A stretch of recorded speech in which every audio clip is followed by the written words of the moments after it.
Chegamos a esse período, um dos períodos mais movimentados do ano, todos os anos, quando chega o mês de dezembro, se aproxima o mês de dezembro, o Natal já vai chegar e a movimentação é muito grande. Nós temos os shoppings cheios de pessoas, nós temos um movimento no comércio, nós temos um movimento nas ruas, nós temos as festas nas casas, as festas familiares. A grande questão é que nós estamos no meio de uma pandemia. Como é que vai ser o Natal das famílias? Como é que fica o tradicional Natal das famílias esse ano? Isso é uma pergunta que a gente faz. Eu não sei exatamente te responder como vai ficar. Depois que passar o Natal, eu te respondo isso, mas eu queria que você pensasse um pouquinho de qual é a maneira que um cristão, qual é a forma que um discípulo deve vivenciar um período de Natal. O mês de dezembro, esses últimos dias aí do ano, como é que a gente deve conviver com a celebração do Natal, a memória do Natal, as lembranças do Natal que aconteceu aproximadamente 2000 anos atrás, o nascimento de uma criança. Eu acho que isso é importante. Eu não tenho nenhuma dúvida que nós estamos experimentando uma tempestade. Nós estamos passando por uma tempestade. Se você me perguntar, fala um sinônimo para a Covid-19, eu digo para você, é tempestade. O sinônimo é tempestade. Trouxe tanto desconforto.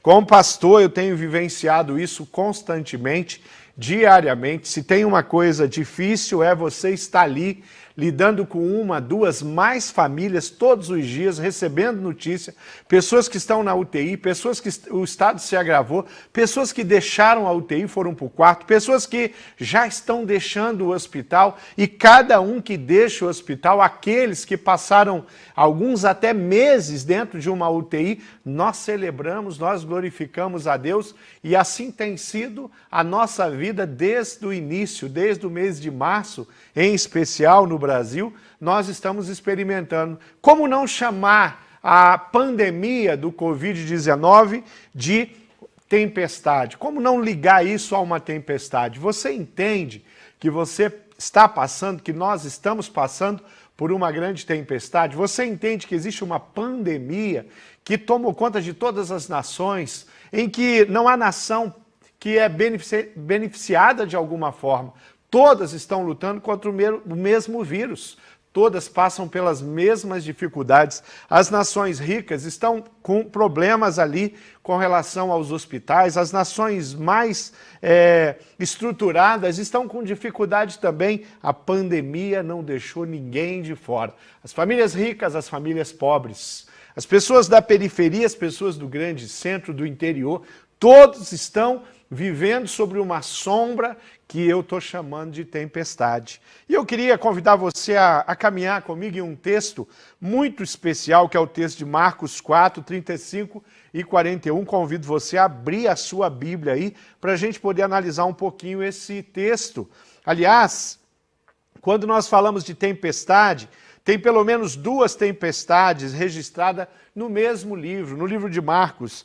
Marcos 6, 45 a 52, você tem aquela tempestade onde os discípulos estão e Jesus surge caminhando sobre as águas e também ali ministra, abençoa o coração dos discípulos. Mas a tempestade que eu escolhi para conversar com vocês é aquela que Jesus está dentro do barco. Tem um barco ali, os discípulos estão naquele barco e Jesus está no barco e Jesus está dormindo. Acompanha comigo a leitura desse texto de Marcos 4, versículo 31 até versículo 41. Naquele dia, ao anoitecer, disse ele aos seus discípulos: vamos atravessar para o outro lado, deixando a multidão. Eles o levaram no barco, assim como estava. Outros barcos também acompanhavam aquele barco que Jesus estava. Levantou-se um forte vendaval e as ondas se lançavam sobre o barco, de forma que este foi enchendo-se de água. Jesus estava na popa e ele estava dormindo, com a cabeça sobre um travesseiro. Os discípulos o acordaram e clamaram: Mestre, não te importas que morramos? E ele se levantou, repreendeu o vento e disse ao mar: aquiete-se, acalme-se. O vento se aquietou e fez-se completa bonança ali no meio do mar da Galileia. Então perguntou aos seus discípulos: por que vocês estão com tanto medo? Ainda não têm fé? Vocês ainda não aprenderam a ter fé? Vocês ainda não aprenderam a confiar? Por que vocês estão com tanto medo? É a pergunta de Jesus aos seus discípulos. Eles estavam apavorados e perguntavam uns aos outros: quem é este que até o vento e o mar lhe obedecem? Querido, eu queria chamar a sua atenção para esse texto, porque esse texto tem a ver com a minha vida e tem a ver com a sua vida. Quantas vezes você não se apavorou diante de uma situação?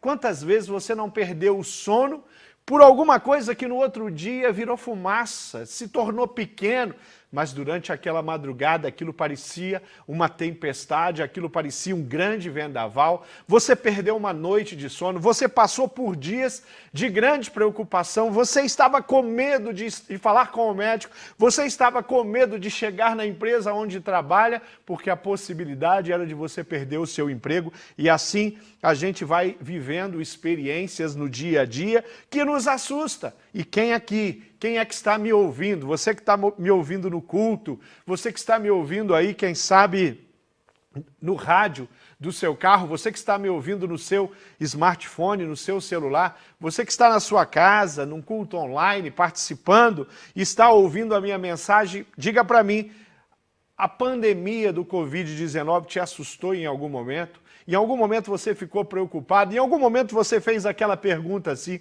o que é que está acontecendo? O que é isso? Qual é o tamanho disso? Ora, a gente acompanha as nossas autoridades mostrando uma certa tranquilidade, está tudo sob controle. Ora, eles estão assustados, estão determinando novos decretos, novas medidas, e assim a gente vive no barco que não para de balançar. Nós estamos num barco que está muito agitado, estamos num barco em que parece que ele pode virar a qualquer momento. É exatamente isso que estava acontecendo naquele barco onde os discípulos estavam, mas também estava acontecendo em outros barcos, porque o barco onde os discípulos estavam não era o único barco que estava ali. Havia ali também barcos acompanhando a embarcação aonde Jesus estava. Porque quando nós estamos com Jesus é assim, quando nós vivemos com Jesus é assim. Pessoas estão observando, pessoas estão perto, pessoas estão perseguindo aqueles que são do caminho, aqueles que vivem a palavra de Deus, aqueles que são discípulos. Tem sempre alguém ligando para um discípulo de Jesus e pedindo: ora por mim, pedindo: e daí? O que está acontecendo? Você que conhece a Bíblia, isso não é o final dos tempos? Pastor, será que Jesus não está voltando? Não, essa é a experiência que a gente tem a cada dia. Essa é a experiência quando a gente está passando por uma tempestade e o barco está balançando. Os discípulos estavam diante de uma situação com risco de morte. Nós vivemos uma pandemia que tem ceifado a vida de muitas e muitas pessoas. É um número que eu creio que nós nem temos como dimensionar. Existe um número aí de quantos mortos mundialmente já foram, existe um número de quantos mortos no Brasil já foram. Estamos caminhando para 200 mil mortos no Brasil, mas presta atenção no que eu estou falando, nós não sabemos exatamente o tamanho do barulho do Covid. Uma coisa eu posso dizer para você confiando nisso: Jesus não perdeu a autoridade que ele tem sobre uma enfermidade, ele não perdeu a enfermidade, a autoridade que ele tem sobre a natureza, ele não perdeu nenhuma autoridade. Jesus continua sendo o mesmo hoje, ontem e eternamente vai ser assim. Ele sempre vai ser o mesmo, ele sempre foi o mesmo. Quando nós nos aproximamos de um período de festa, de Natal, nós precisamos sim nos preocupar. É hora de nós agirmos com sabedoria e pensarmos como que nós podemos reinventar ou ressignificar a celebração de Natal desse ano. Uma coisa eu creio, a igreja do Senhor Jesus não pode levar a palavra de esperança, a igreja do Senhor Jesus não pode agir de forma que comprometa a saúde e a integridade física das pessoas, mas nós temos um compromisso e o nosso compromisso é com o nosso Senhor. O barco aonde eles estava numa situação muito complicada. As ondas se lançavam sobre o barco, de forma que este foi se enchendo de água. Os discípulos estavam ali assustados, mas Jesus estava na popa daquele barco, dormindo com a cabeça sobre um travesseiro. Esse travesseiro aqui não é o travesseiro que você tem aí na sua cama, na sua casa, é um estofado no final do barco, onde eles usavam para sentar com um pouco mais de conforto ali por causa do balanço, do saculejo do barco, mas ali Jesus encostou a cabeça e ali Jesus dormia. Ele estava no barco. Jesus estava na popa dormindo com a cabeça no travesseiro. E quantas vezes você teve o sentimento que Jesus não está olhando, ele não está ouvindo a sua oração? Você já teve essa experiência de orar e falou, eu acho que Jesus não está ouvindo a minha oração. Eu acho que Deus não está ouvindo a minha oração. Os discípulos nós estamos numa situação difícil, Jesus está aqui, mas eu acho que Jesus não está nem sabendo, ele não está vendo, e eles vão fazer o quê? Eles vão então acordar Jesus. Nessa pandemia do Covid-19, o que nós temos provado é uma tormenta que parece que não passa e não tem data para acabar. Nós não sabemos quando essas vacinas vão chegar, a eficácia dessas vacinas. O que nós fazemos agora como igreja do Senhor é clamar e falar, Senhor, nos ajude. Abrevie os dias da pandemia. Abençoe, Deus, essas companhias, essa indústria farmacêutica que está produzindo essa vacina, os cientistas. Abençoe os testes que estão sendo feitos, os protocolos, todos que estão sendo feitos. Esse é o nosso pedido. Mas se você perguntar para mim, pastor, o senhor confia 100% na indústria farmacêutica? Eu digo para você que não. Você confia 100% que essa vacina vai resolver? Eu falo, eu estou torcendo, mas dizer para você que eu posso afirmar com toda a razão que vai funcionar. A minha esperança, eu sou um cara positivo, eu falo, esse negócio vai funcionar, vai dar certo essa vacina, mas sabe em quem que eu confio mesmo? Eu confio no Senhor, que nunca perde o controle. Eu confio em Jesus, que nunca se esquece de mim e de você, não se esquece das nações. Aliás, Isaías 40 diz que as nações são como gotas que caem de um balde. Gotas, não representa nada diante da soberania, do poder, da grandeza, da imensidão, que é o nosso Deus. Em quem nós confiamos? Nós confiamos em Deus, confiamos no amor de Deus, confiamos no poder de Deus. A tormenta na vida de um ente querido na UTI, a tormenta na vida do luto, na família que está passando pelo luto, a tormenta do medo na vida de tantas pessoas assustadas, mas a esperança nas palavras de vida eterna, no amor de Deus, naquilo que até aqui o Senhor já nos deu. A segunda coisa que eu quero chamar a atenção nesse texto é que Jesus espera que eu e você vivamos e tenhamos fé. Olha só, então perguntou aos seus discípulos, por que vocês estão com tanto medo? Vocês ainda não têm fé? Eu estou com vocês. Aqueles discípulos estavam andando ao lado de Jesus. A Bíblia diz que se fossem colocados nos livros, todos os milagres que Jesus fez não caberia nos livros. Os discípulos caminhavam, andavam com Jesus, mas parece que a confiança deles ainda não tinha amadurecido.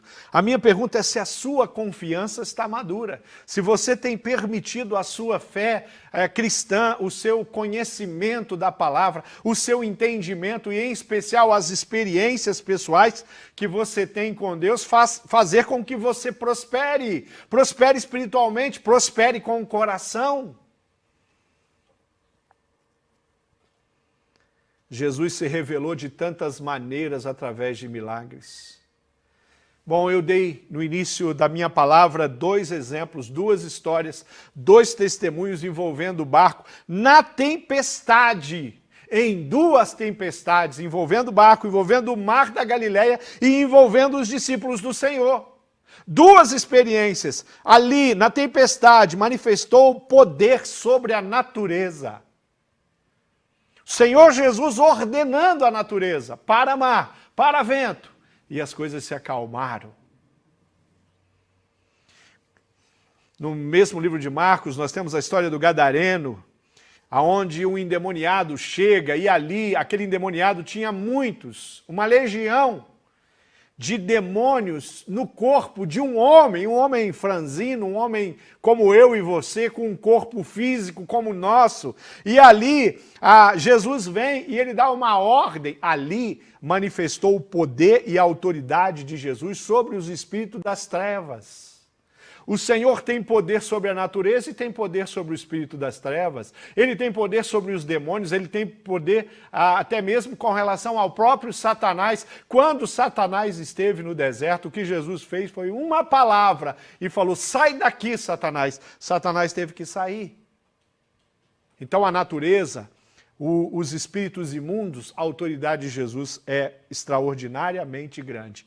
Há uma outra situação que eu quero citar aqui, que é a mulher que tocou nas vestes de Jesus. Aquela mulher que chega ali, toca e ela é curada. A enfermidade dela simplesmente desaparece. Ali nós vemos a autoridade de Jesus sobre o poder da natureza física do homem. A enfermidade, ele dá uma autoridade e a enfermidade a deixa. Como a palavra de Deus nos ensina. Ele chega na casa de Pedro, a sogra de Pedro está doente, ele dá uma ordem, a enfermidade vai embora. Nós nem sabemos qual é a enfermidade, nós sabemos que ela estava com febre. Jesus tem autoridade sobre a enfermidade, ele tem autoridade sobre o Covid-19. A última autoridade que eu quero frisar aqui nesse ponto do meu sermão é aonde Jesus chega numa casa onde está acontecendo um velório, tem uma menina, uma filha amada de um homem chamado Jairo, que está ali ao lado do corpo da sua filha. Ele vai atrás de Jesus, ele traz Jesus e fala: minha filha está aqui, ela já morreu. A Bíblia diz que os flautistas estavam lá, o velório já tinha começado. Jesus despede os flautistas, despede aquelas pessoas que estavam ali para velar aquela menina e fala para aquela menina: levante a autoridade sobre a morte. Eu não tenho dúvida de que quem tem autoridade sobre a morte, a enfermidade aqui ficou pequeno.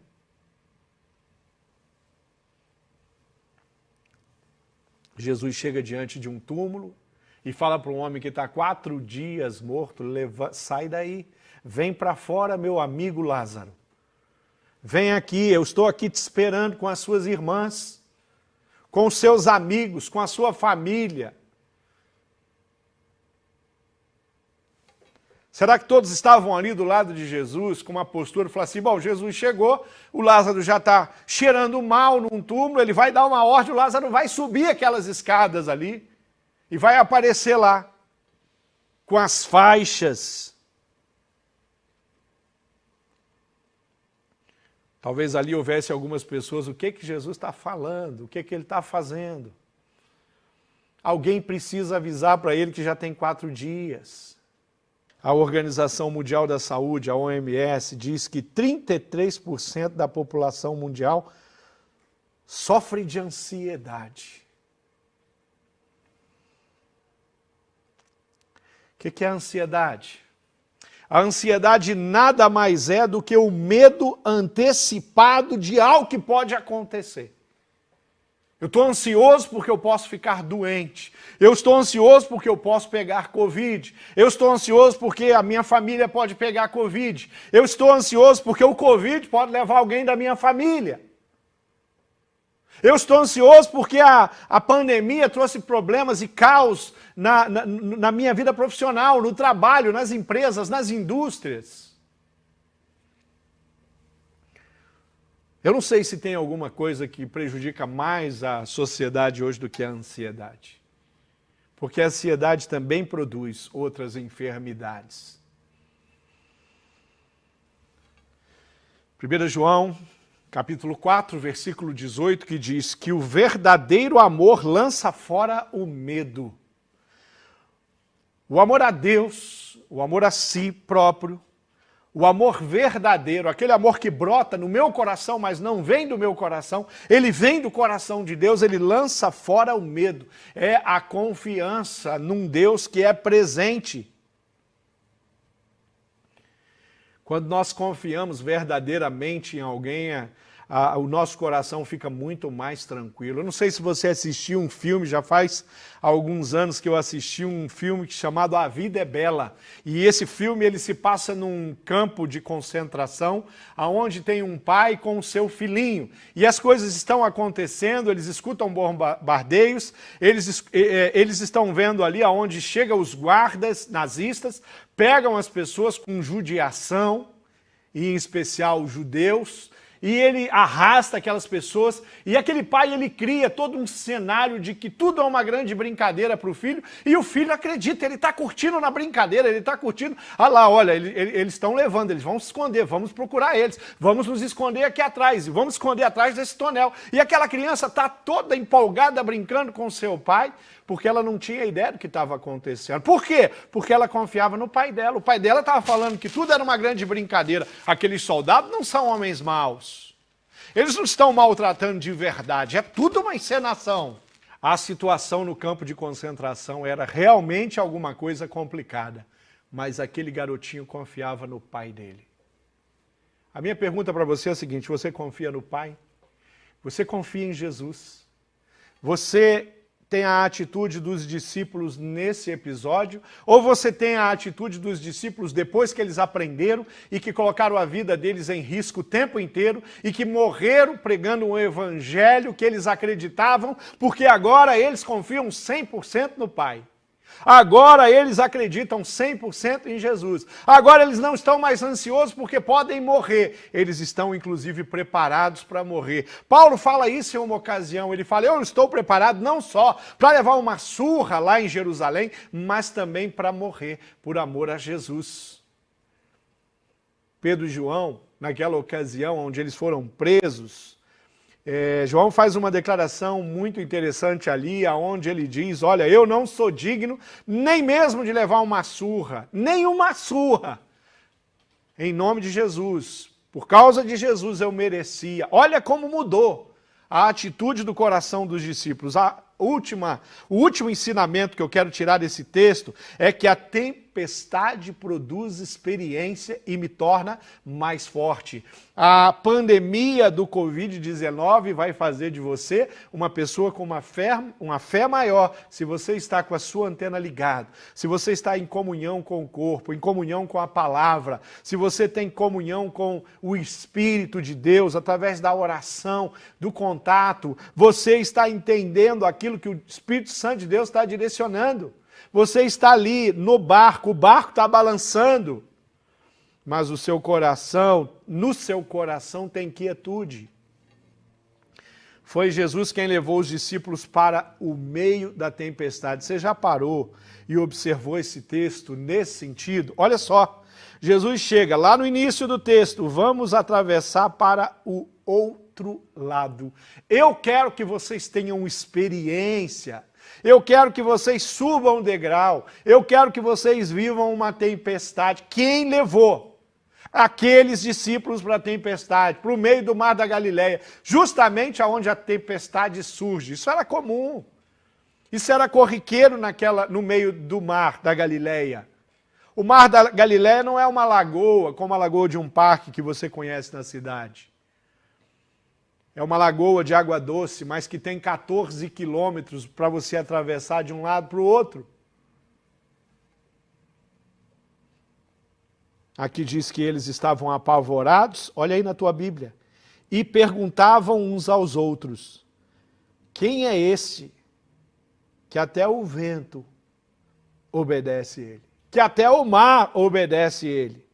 O que nós podemos esperar da pandemia do Covid-19 se não experiências, se não amadurecimento? O que podemos esperar de um Deus que nos enviou o seu Filho no meio de uma pandemia? Será que a pandemia é um desafio grande para Deus? É um desafio que está um pouco fora da capacidade de ação, de cuidado, de proteção? Eu quero que você comece a olhar para tudo isso, entendendo que tem um Deus que tem o controle sobre todas as coisas e um Deus que permitiu, Deus viu esse vírus começar a infectar as primeiras pessoas.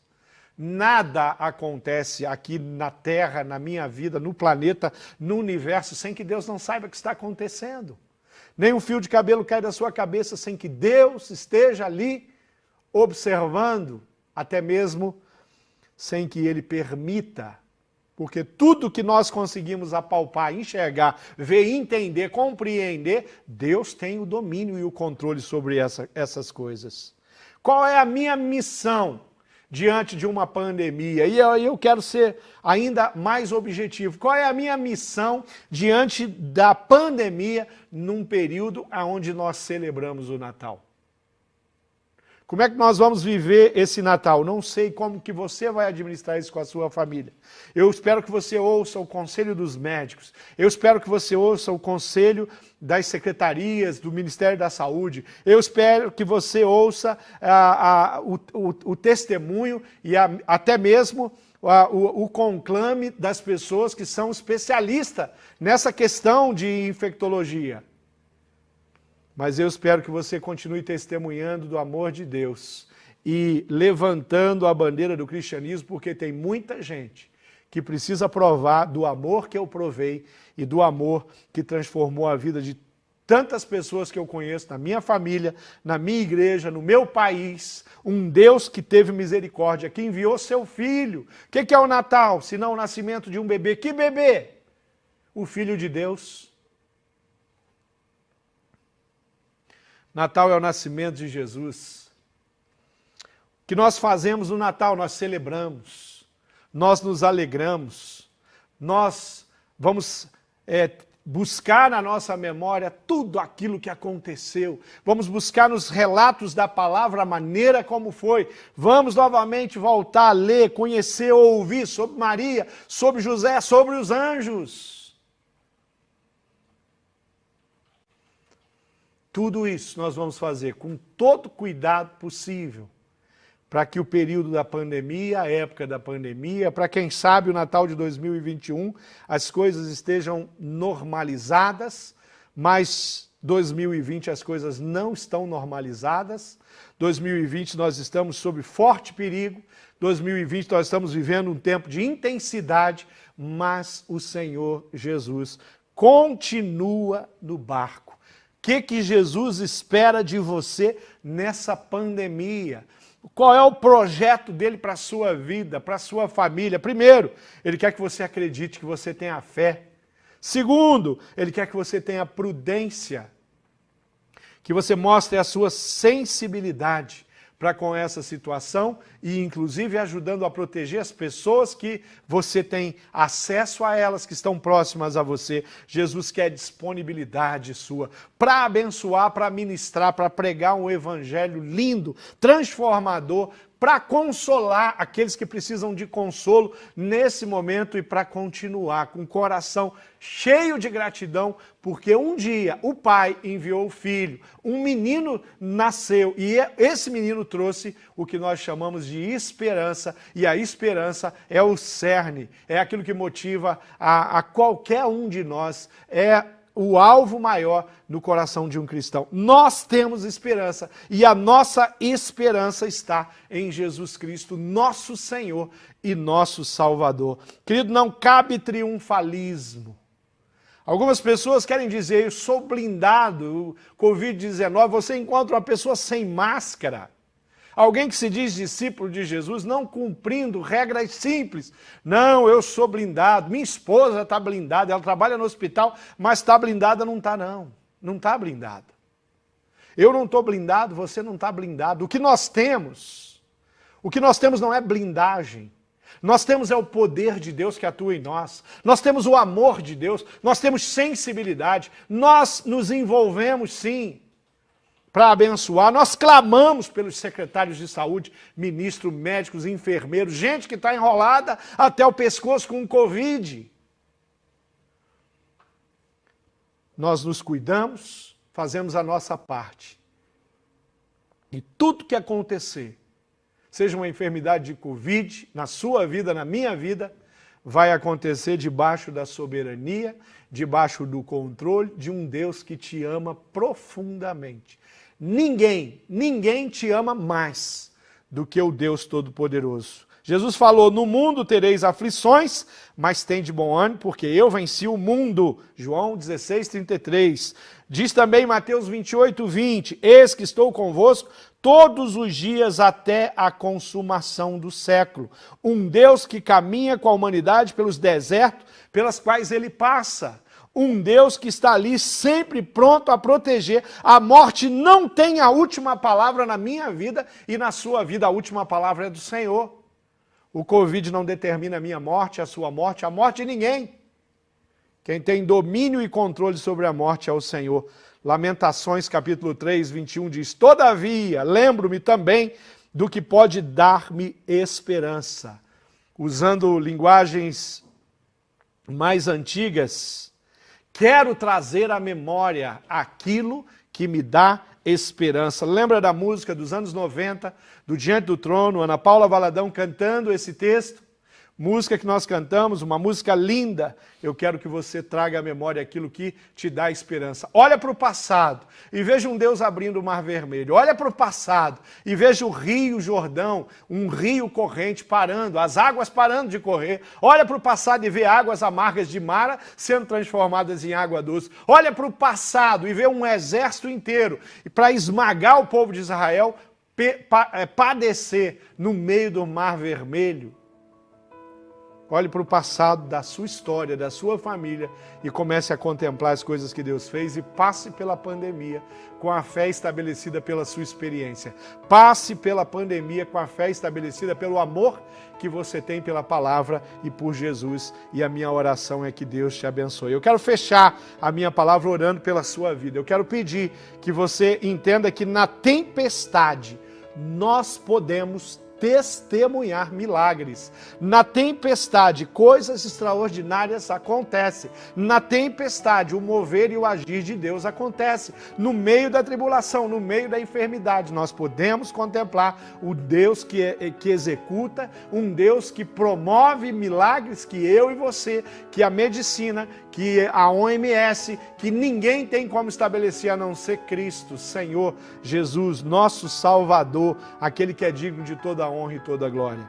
E eu queria orar pela sua vida, eu peço que você feche os seus olhos e eu queria desafiar você a mandar uma mensagem ali no número do WhatsApp, a escrever para a gente, escrever para nós na Igreja Batista do Bacaxiri, na IBB, manda o seu recado, coloca aí no chat, você que está acompanhando aqui o online, coloca no chat e diz, olha, eu vou passar, eu vou mudar a minha postura, eu quero uma proposta diferente para o mês de dezembro, eu quero viver segundo o meu coração, segundo o coração de Deus, não segundo o meu coração, eu quero estabelecer a vontade do Senhor e a palavra do Senhor na minha vida, e eu vou acreditar que Deus está no controle, e vou fazer a minha parte, e vou abençoar, e vou proclamar o Evangelho, e vou celebrar o Natal no meu coração, com as pessoas da minha família, com aqueles que eu amo, sim, mas de forma coerente, de forma segura. Vamos orar? Eu quero orar pela sua vida. Pai amado, eu sei, a tua palavra me diz, o teu ensinamento, Deus,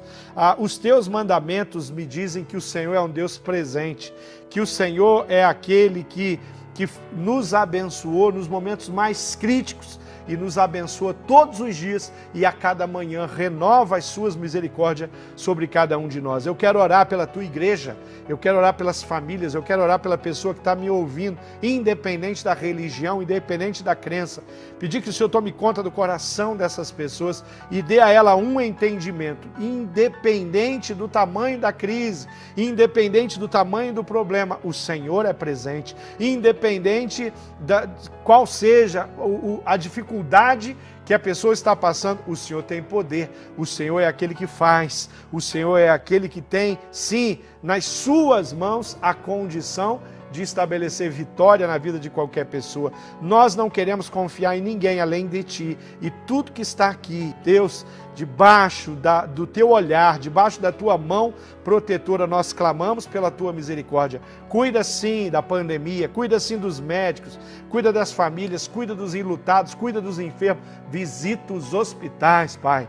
Vai lá, toma conta de cada profissional da saúde. Nós pedimos a Tua proteção, sabedoria para que eles possam exercer em segurança a profissão e o cuidado e a importância da figura de cada um deles nesse momento. Mas eu quero pedir pelo coração, eu quero pedir pela fé, eu quero pedir para que o Senhor aumente no coração de cada um a convicção e a certeza que nós estamos sim caminhando para o lugar certo, o lugar da confiança. Estamos num barco e o barco balança, mas temos uma convicção: Cristo está conosco nesse barco.